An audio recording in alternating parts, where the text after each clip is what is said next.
سب سے پہلے تو میں مبارکباد پیش کرنا چاہوں گی رفیع الدین راز صاحب کو. اتنی خوبصورت کتاب ایک بہت ہی قیمتی تحفہ ہے یہ ہمارے لیے. میں یہ سمجھتی ہوں ہر آنے والی کتاب ایک چراغ کے مترادف ہوتی ہے, روشنی پھیلاتی ہے.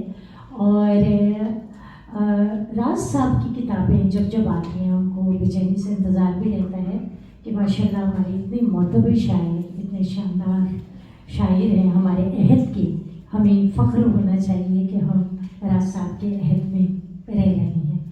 تو بہت ہی خوبصورت باتیں کی. ابھی فیصل عظیم نے بہت انہوں نے خاصا احاطہ کیا ان کی شاعری کا, اور یقیناً آپ تک وہ پیغام پہنچ گیا ہوگا کہ آخر راز صاحب کی شاعری ہے کیا.